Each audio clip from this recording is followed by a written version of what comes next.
کتاب مفاتیح الخیرات میں سید صادق حسینی یزدی نے اس حدیث کو آٹھویں امام علی ابن موسیٰ رضا علیہ السلام نقل فرمایا کہ آٹھویں امام نے فرمایا جو شخص بھی قبرستان میں جا کر اگر اس درود کو ایک مرتبہ پڑھ لے تو پروردگار 10 سال تک قبرستان سے عذاب اٹھا لیتا ہے، اگر ایک مرتبہ پڑھ لیں۔ اور اگر اس درود کو کوئی 2 مرتبہ پڑھ لیں تو پروردگار 40 سال تک قبرستان سے عذاب اٹھا لیتا ہے، 40 ایئرس۔ اور اگر اس درود کو 3 مرتبہ پڑھ لیں تو پروردگار ہمیشہ کے لیے اس قبرستان سے عذاب اٹھا لیتا ہے۔ اور اگر کوئی اولاد اپنی ماں باپ کی قبر پر جا کر اس درود کو پڑھے تو پروردگار اولاد کو یعنی ماں باپ کا حق ادا کرنے کا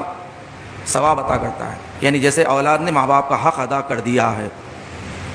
یعنی اگر اولاد آپ کے والدین ہو، اگر یہ درود جا کر پڑھ لیں قبر پر، وہ ماں باپ معاف کر دیں گے اسے۔ اس قدر اس درود کی طاقت ہے، اس درود میں اتنی قدرت ہے عزیزان گرامی۔ اور امام نے اس مختصر سا درود تعلیم فرمایا کہ وہ درود ایسے ہیں، فرمایا اللہم صلی علی محمد و آل محمد ما دامت الصلوات وصلی علی محمد و آل محمد ما دامت البرکات وصلی علی محمد و آل محمد ما دامت الرحمہ اللہم صلی علی روح محمد و آل محمد فی الارواح وصلی علی جسد محمد و آل محمد فی الاجساد وصلی علی قبر محمد و آل محمد فی القبور وصلی علی صورت محمد و آل محمد فی الصور